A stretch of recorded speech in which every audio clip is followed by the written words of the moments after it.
Hello friends, welcome to the fourth session in this Spring Kafka series. In, in this video, we are basically going to create a Kafka consumer application using Spring Boot. So let's get started.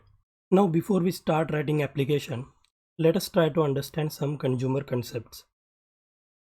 In earlier videos, we basically set up a message topic on Kafka, and when we created this topic, we basically created three partitions for that particular topic. Now, when we write a Kafka consumer application, Kafka basically allows us to run multiple consumers for a same topic, and it it does it using concept called as consumer group. So we can basically start multiple consumers within the consumer group, and those different consumers will share the load for that particular single topic. Now, how a consumer knows that it belongs to which group? So for that, we need to set a property called as a group ID. So if we launch a consumer with this property group ID as a group one, then it belongs to that group. So for example, if we start three consumers with group ID as group one, then all these three consumers will start reading from the message topic. Now the data is divided between them. It is divided such that a single consumer runs from a single partition. Now since we have three consumers here, each consumer will get a different partition. If there was only two consumers, one of the consumer will start consuming from two partitions. If we launch one more consumer here, it will sit idle because there won't be any partitions for that particular consumer. Now when consumers start reading, it also start writing back the offsets to the Kafka to remind itself that for till how long it has already read. So next time if it goes down and next time it comes up, it will start reading from that. But when first time it start, there is nothing like that. So for first time when consumer start, it can either start from the beginning or from the latest, and this is decided by the property called as auto offset reset. We can set it to earliest if we want to start from the beginning of the topic, or latest if you want to only read the messages which have come after we started the consumer. Now to build a Spring Boot Kafka consumer application, we are going to follow a 4-step approach. In step 1, we are simply going to verify our existing Kafka setup that we built in our earlier videos. Once it is done, we are going to generate a Spring Boot project using a Spring Initializer, and we are going to import it in our IntelliJ IDEA IDE. In step 3, we are basically going to set up the required properties that we saw earlier, like the group ID, auto offset reset, those properties. And we are going to create a Kafka listener service. And once it is done, our project is ready. Then in step 4, we are basically simply going to run multiple instances of these consumers and test those with a Kafka console producer. Now first, let us verify if our Kafka setup is running properly or not. So first make sure that Zookeeper is running on port 2181.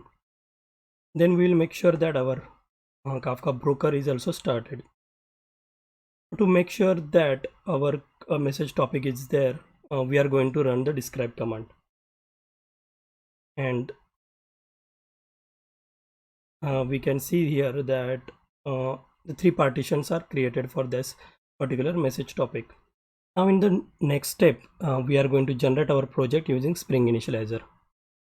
So we are going to select a Maven project, language as Java. We will set Spring Boot version to default, which is 2.4.2. We will change the artifact name to Spring Kafka consumer, and we will select Java as 15. We only require single dependency here, which is Spring for Apache Kafka. Once it is done, we will click the generate button, and this will download our code. Now I have extracted the downloaded Spring Kafka consumer zip into this workspace, and I am going to import it into the IntelliJ IDEA. So now we have imported successfully the Spring Kafka consumer into our IDE. Our next step is to basically set up our properties file for our Kafka consumer with our Kafka consumer properties. So I'm going to paste here properties that are needed, and I will walk you through. All the code is checked in into the GitHub, and you can download it from there. I have provided the link to the GitHub repository in our description. So let's go through all these properties. So we are setting first the bootstrap servers to point to our locally running Kafka broker, which is localhost colon 9092. As we have seen, we need a group ID for these consumers, and I am setting it as group_1. Also, auto offset reset, we are setting it as latest, so that we are only reading the messages which are arriving later after we start our Kafka consumer. Our deserializers as a string deserializers, because we are using a string messages here.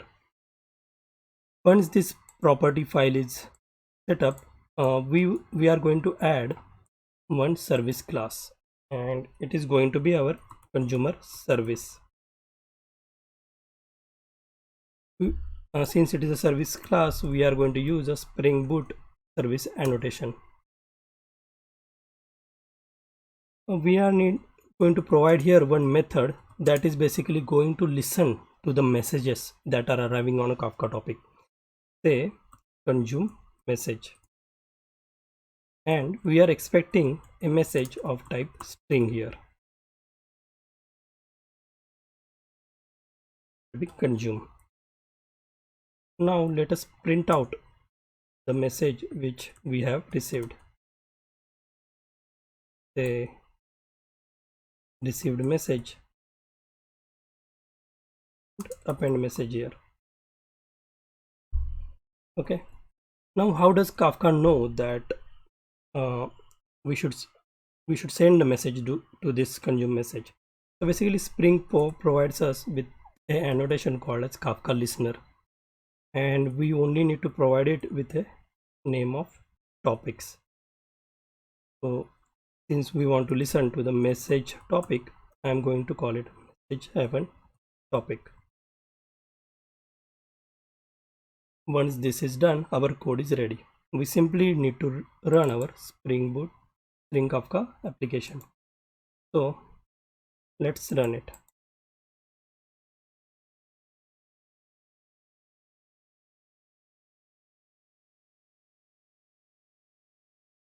Now when our Kafka consumer is started, we can see that a group name here as a group_1. Also we can see that partitions assigned. We can see that all the 3 partitions are assigned to this consumer. However, we want to run more consumer applications, so I am going to rerun this application again. So to do that, we basically need to allow parallel run here first, so that our IntelliJ IDE allows us to run this multiple times. Once it is done, we are going to start another instance of Spring Kafka consumer application.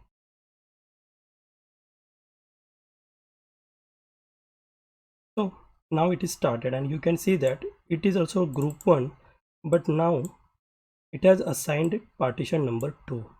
If you go back to our original Kafka consumer application, you can see there are a lot of log messages here, and at the end of it, you can see that it has assigned now 0 and 1 partition.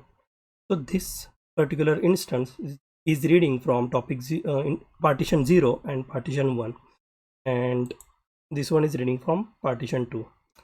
So now to test it, I am going to use a console Kafka producer.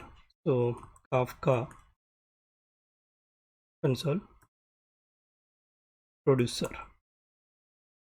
and we need to pass a topic as message-topic, and bootstrap server as localhost colon 9092. Okay, so this will start our producer, and we can now send the messages. So let's send for first message M1, and we can see that this particular consumer has received the message M1, and this one has not. So let's basically send few more messages, M2, M3, M4, M5. So you can see that M4 is received by this and remaining one are received by this particular consumer. So basically what is happening that these two consumers are basically dividing work between them, and since we have three partition, we can actually start another instance of a Spring Kafka consumer application. So let's do that. Okay, so now this is started. So you can see that it also has a group as group 1, and it has now assigned itself a partition 2. And if you go back like to the second consumer, it has a partition 1 and first one has a partition as 0. So now all the three different Kafka consumer applications have three different partition assigned. So let's try to produce more messages, M6, M7, M8, M9, and now you can see the messages are getting divided between these, like M8 is here, M7, M9 is here, and M6 is received by this particular Kafka consumer application. In this video, we have seen now how to build a Spring Boot Kafka application that consumes from a Kafka topic. And we have also seen that how to run a multiple consumer application within a single group. So this was it for this video. Thank you for watching it. I will see you in next video.